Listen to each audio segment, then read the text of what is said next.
Hello, everyone, and welcome to KUSA's Mic Drop, as this podcast comes to you from the NFL Owners Meetings, as I call it. They actually call it the NFL Annual Meetings. It used to be called the Owners Meetings. All the owners are here. All the head coaches are here. GMs. It's really the biggest junket of the year for the NFL. And look, we're here in beautiful Palm Beach, Florida, at the Breakers Resort. Beautiful facility here. And at this time last year, the Broncos needed a quarterback.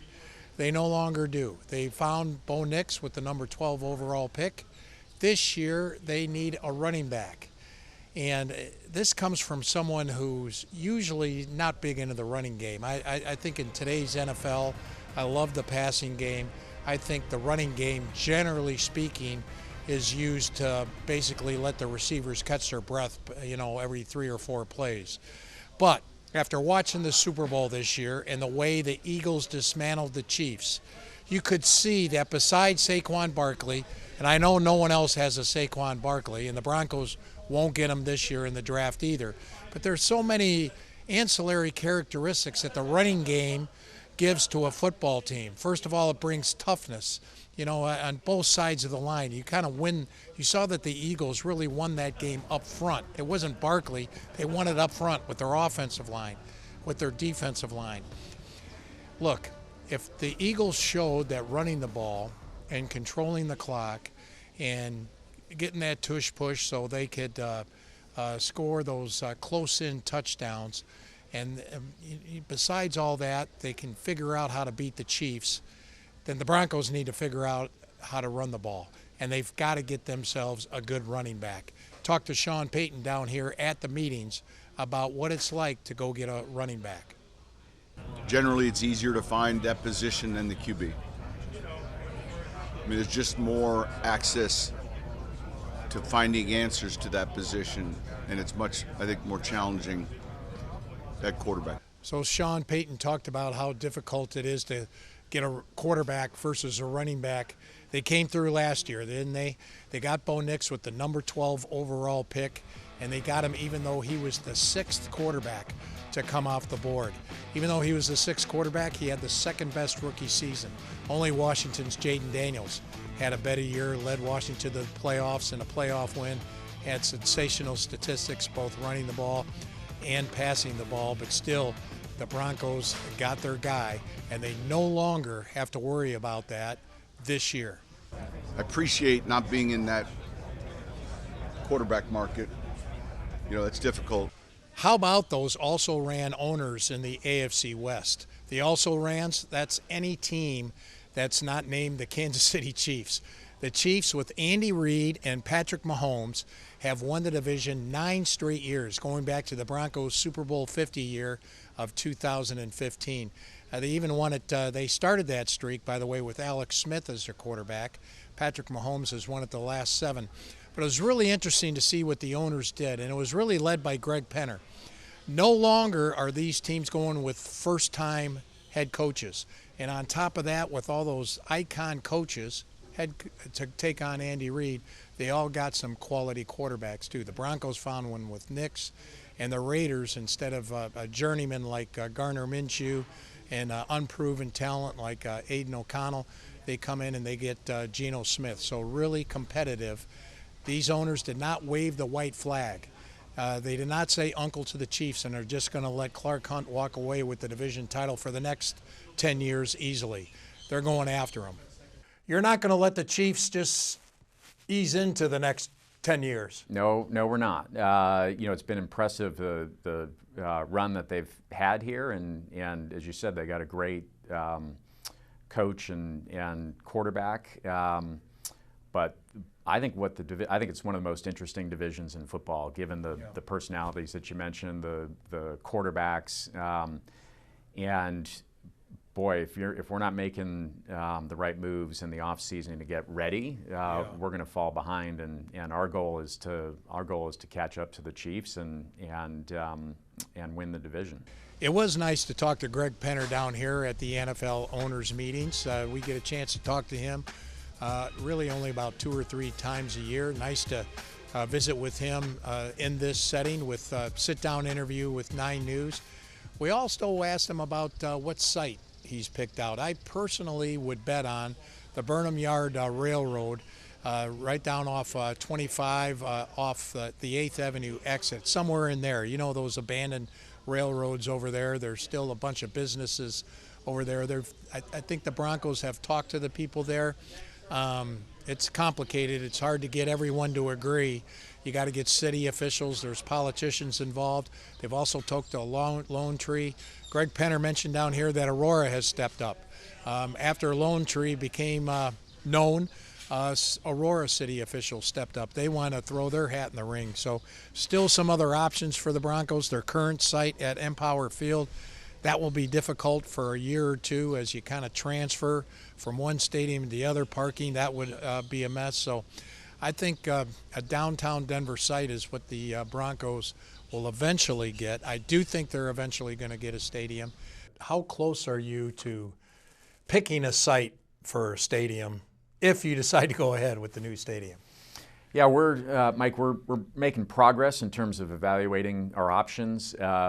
You know, it's a complex decision, and we're working with the right civic entities to figure out a solution, whether it's at the current site or elsewhere. And I think we're going to come up with a plan, both a site, a stadium, you know, that's going to be really exciting for our fans when we get there.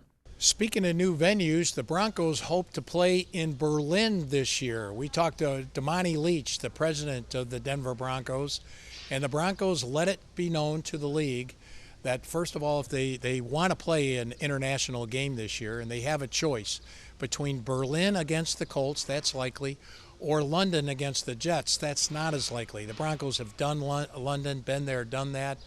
They've played the Jets a couple times in New Jersey in the last couple of years. And I would bet on the Broncos playing in Berlin this year, in large part because, according to Damani Leech, the Broncos have let it be known to the league that that's where they want to play this year.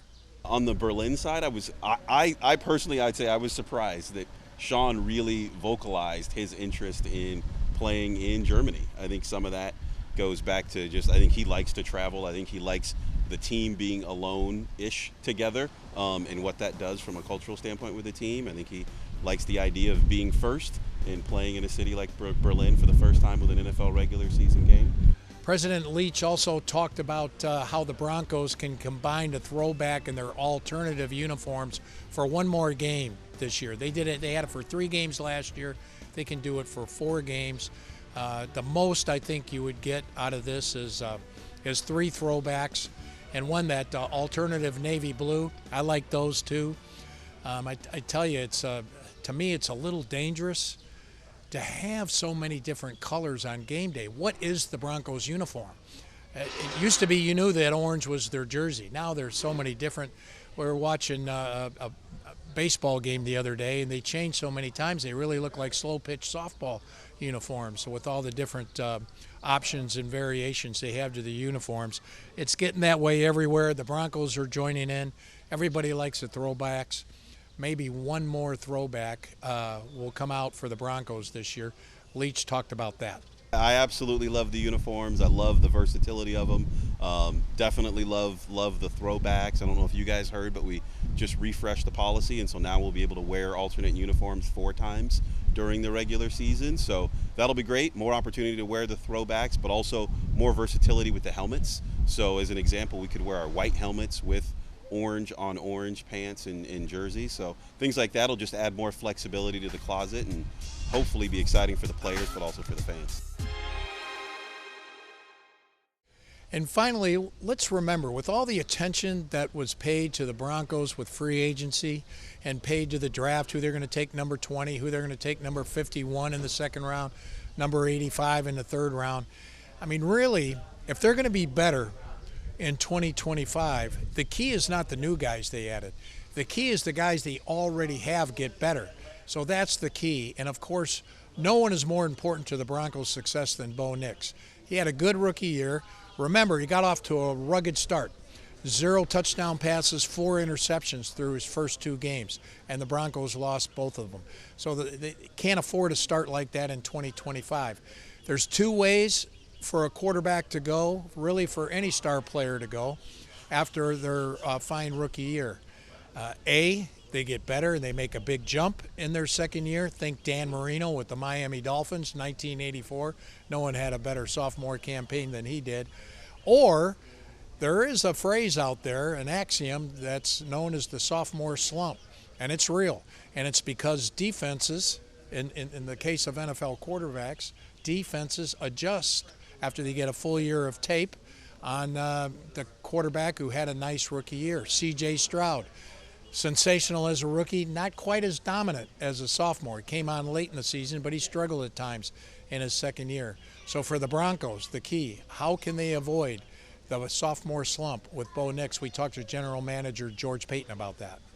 Bo Nix, we've talked about this before, but after the big rookie years, many rookies, biggest improvement they make is the second year. Yeah.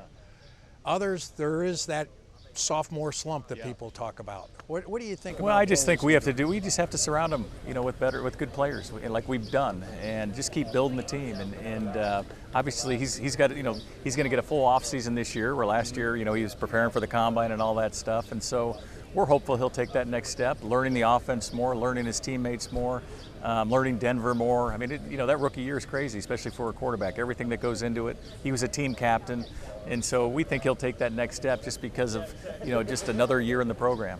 So that does it for this event-filled KUSA's Mic Drop podcast. Boy, we talked to a lot of people here in a very short time during the NFL owners meetings in Palm Beach, Florida, at the Breakers Resort. Beautiful facility. The Broncos, Patrick Smythe, a hat tip to him for making all these guys available, talking to Greg Penner, the Broncos CEO and controlling owner, to Sean Payton, the head coach, to George Paton, the general manager, Damani Leech, the president, and a lot of information came out of these NFL owners meetings. It's they hold these meetings in between the free agent period, especially that first wave with all the excitement of signing the new guys, and the draft, which comes up now in 3 weeks. So who will the Broncos take at number 20? I don't know, but somewhere between 20 and 50, they better get a running back. That's really what this team needs. Thanks for tuning in, everybody. We'll talk to you again next week on KUSA's Mic Drop.